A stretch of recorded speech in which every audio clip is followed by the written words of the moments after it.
Hello and welcome back to another series of this mobile automation tutorial with Robot Framework and Appium. We are starting from the point we left off in the last video. So in the last video I showed you how to start your emulator and start your application on the mobile device. In this video I'm going to show you how you can properly get the elements of the interface and write them down as IDs or xpaths or whatever you like. I will show you the process and the idea behind getting emulators of the interface, and that is the point you will actually start interacting with the elements, input text, click buttons, wait for elements to appear, verify each element's property. So using all this you will be able to create from simple to complex test cases. First, if you remember from the last video, you can see that the color code is a bit changed. I did this to make it more visible for you, but if you wonder how to do this in your own editor, all you have to do is go to File, Settings, and under Editor, Color Scheme, you can see here the option for Robot. This is actually something that will appear once you install the 𝗹𝗶𝗆𝗀 plugin. And then all I did was for each and every one of these to uncheck the inherit values and to check the bold feature. And particular for the keyword and the test case's name, I changed the color scheme. For the keyword I chose pure white, and for the test case name I chose light blue. Okay, as you can see, I don't have my Android emulator started yet, and that is because I want to show you another way of starting your emulator, other way than going into Android Studio and clicking on the Start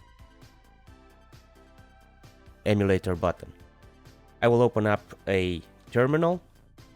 I will go into Command Prompt, and if you want to check what emulators are available and installed on your system, all you have to do is to type in this command, so emulator --list -avds. AVD comes from Android Virtual Device. Sorry, so it's one minus. And now I can see that on my system I have one emulator with this name. If you type in your emulator command and you don't actually see command being recognized, this is due to the fact that you did not set your environment variables correctly for ADB tools and all the folders that are inside. Now, we know that we have an Android emulator called Pixel 3a Android 9. In order to start that, we will type in emulator -avd, and then we will type in the name of the emulator we want to start. In my case, I just copy pasted the name, and once I hit enter, don't worry about the errors in the terminal. You should see your emulator booting up. So this is one good way of checking and starting your emulator without being forced to actually start Android Studio, clicking the Start Emulator button, and then closing Android Studio once again. So we have the same emulator we used in the previous video. I will open up another terminal and I will check that my emulator is correctly connected to my ADB server. So I will type in ADB devices. This is a command you already know. And sure enough, you can see that the emulator is displayed as an active device and everything is good. Okay, let me start my application, so the Chat21 application. And I was telling you in the previous video that in order to check elements on the interface, we will use something that is already built into the Android ADB tools, and that is called Uiautomatorviewer. And once you type that in your terminal, you should see this window popping up. Again, if you get an error, please check your environment variables and make sure that you have all the folders needed inside the environment variables. If you don't know where that is, right click on your PC properties, advanced system settings, environment variables, and under path you should have these folders declared.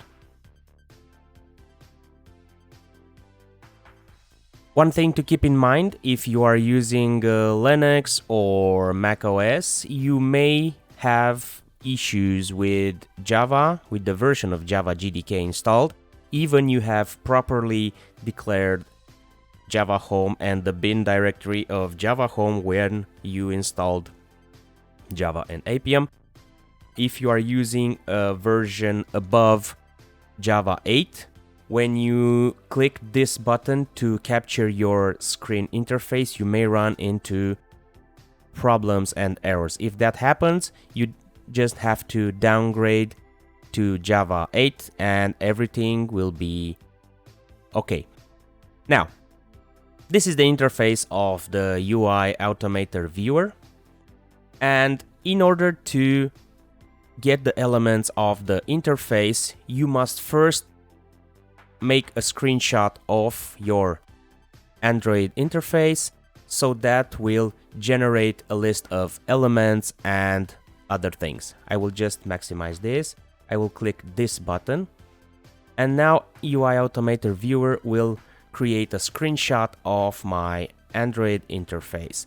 And if you can, as you can see, this type of organization is similar to the one you can see on the web pages in the HTML format.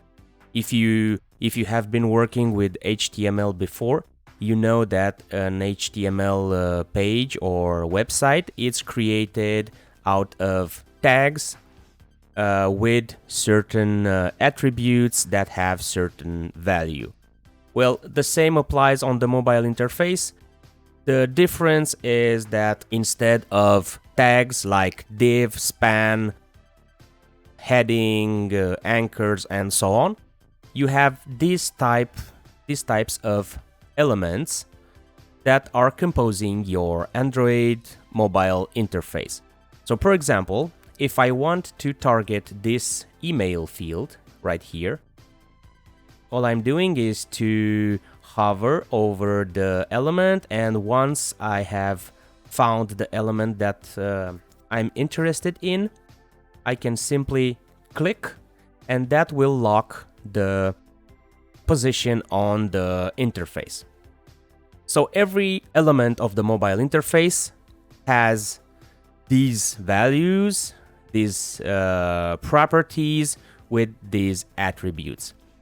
The way you are going to identify and write the XPaths for your elements may vary, and you can use all these values that you can see here, and you can combine them in order to write your XPaths. Let me just take an example. So I will show you how to write down the XPath for this particular element, because it also features text. I will open up a notepad. Let me just minimize this a bit.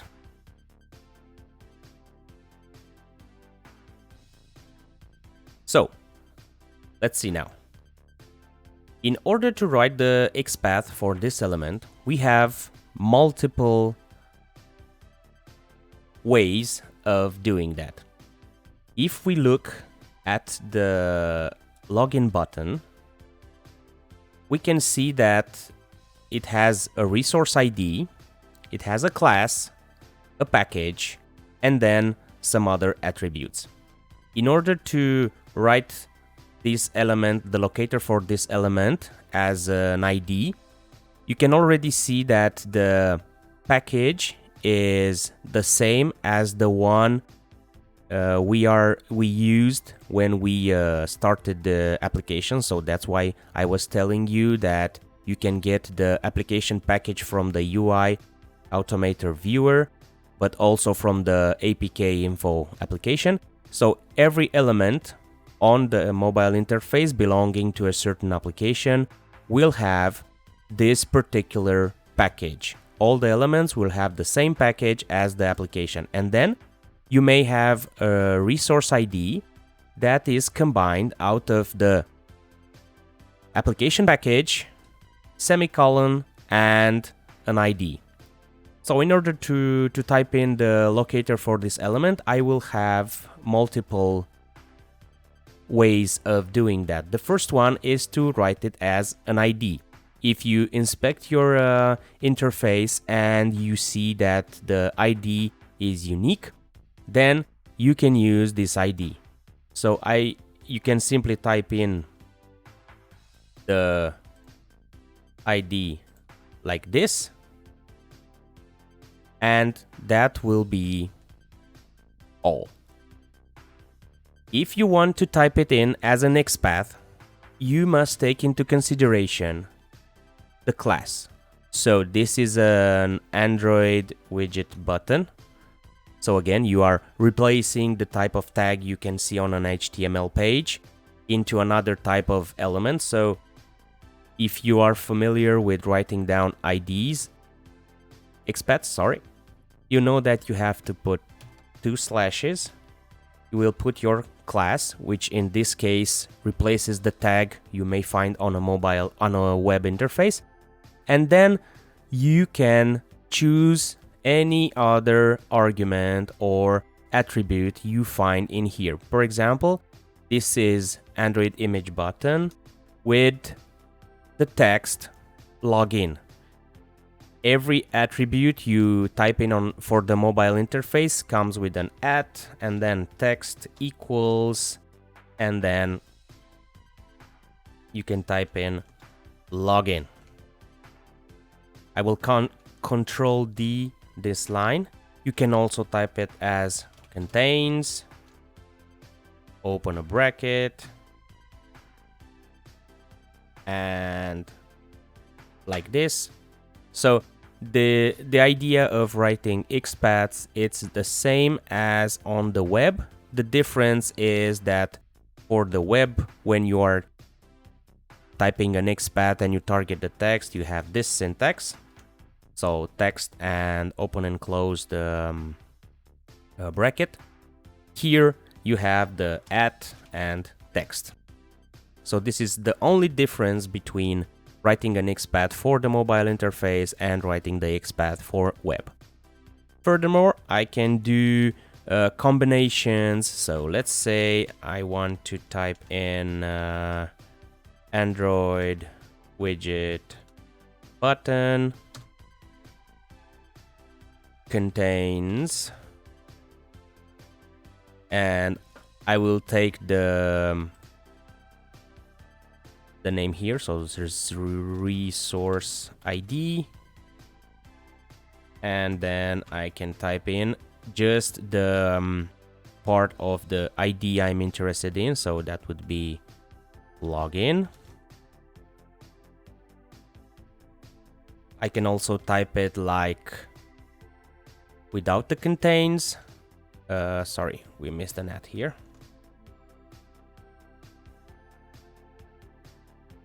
An @ resource ID equals, and now I have to type in the whole syntax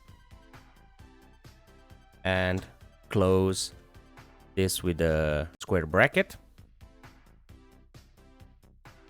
And I can also write it down as a combined XPath with two or multiple attributes I can find in here. For example, I can write this down as an Android image button with resource ID equals to the value in this field, and then I will have and where text equals login. One interesting way of writing elements like this is that at one point, based on these values, so clickable or enabled or whatever, you may find that a button or a text field has a certain value when they are enabled and a certain value when they are disabled. For example, if we take this show hide password element, let's see, focusable, enabled, clickable, checked is equal to false. For example, let me see if this changes to true when I click on it and activate it. So remember, we had checked to false, and now if I refresh the page, that will transform into checked true. So when you write your XPath down and you want to switch between the two, you can simply type in as an Android image button with text input password toggle as an ID, and then you can say and checked is equal to true or false in order to determine if your particular element is in a state or in another state. And of course, one last way of writing down this XPath is by writing down the hierarchy.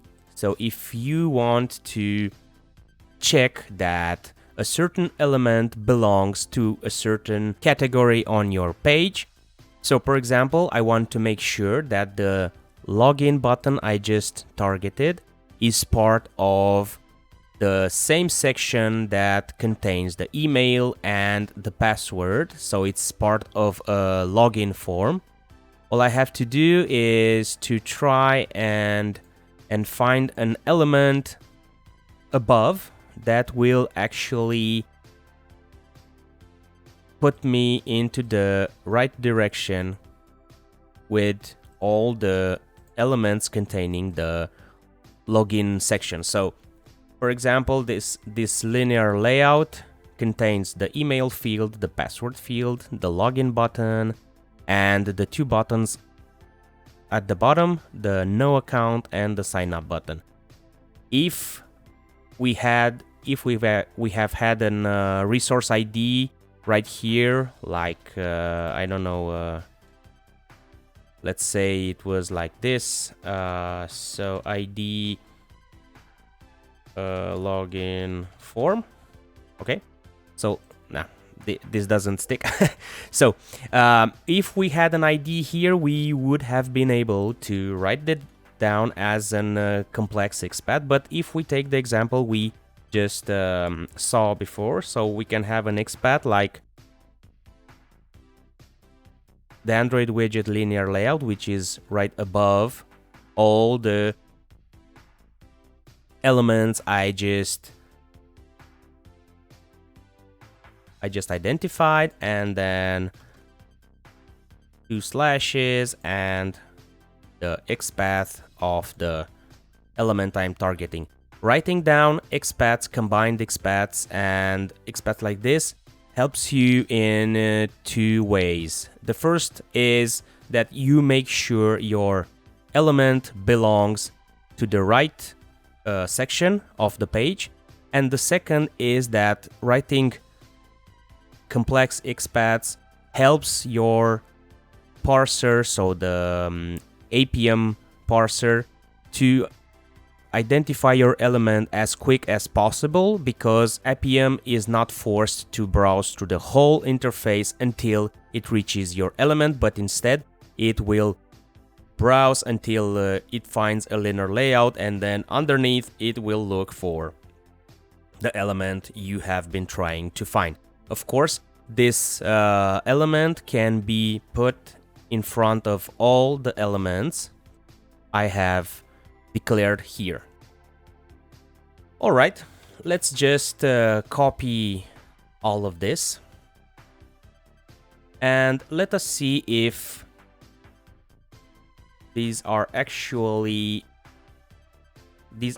work. So I will create variables for all these elements I just wrote down, and we will open up the application once everything is good, and then I will verify if all of these are correct. So I will name this login submit button.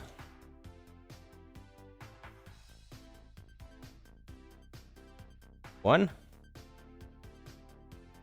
All right.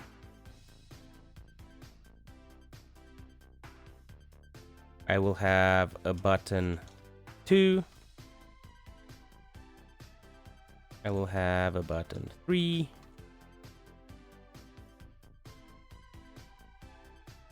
Button 4. Button 5. Button 6. And button 7. So from this description, you can already see that for one single element of the interface, I managed to write down the mobile locator in 7 different ways. So there are 7 locators for the same button. You can use any one you want. One thing to remember when you are getting locators for your elements, one thing to remember is that the type of element written as an ID takes less time to be found than elements with xpaths. This is especially important when you try to automate on iOS, because on Android the difference is not that big, but on an iOS interface, working with IDs will help you find your elements in the interval of 2 or 3 seconds earlier than using IDs. And then the most time-consuming ID to be found or element is the one where you have an xpath and you have 2 or more conditions inside the same xpath. I have the test from the last time, the test that helped me open up the application, and then I will type in wait until page contains element, and I will have a value, so login button 1. One thing I noticed while I was writing the variable for this element, so when you are typing IDs, you should start with ID equals and whatever comes after that, so keep that in mind. Button 2, button 3, button 4. Again, I'm using Control D to duplicate the line. I could simply create a for loop, but we are not there yet. Button 6 and button 7. So now I have created an automated test case that will open up my application on the emulator, and it will wait and verify that the login button is displayed on the interface, but it will check all 7 types of locators I just put in. So we will see if all 7 are correctly written. So I will type in the execution command. So it's robot -d output and the tests folder. Once again, don't forget to open up the Appium instance. So I will type in Appium. Started on port 4723. I will also get the emulator in view, so we will see what happens on the interface.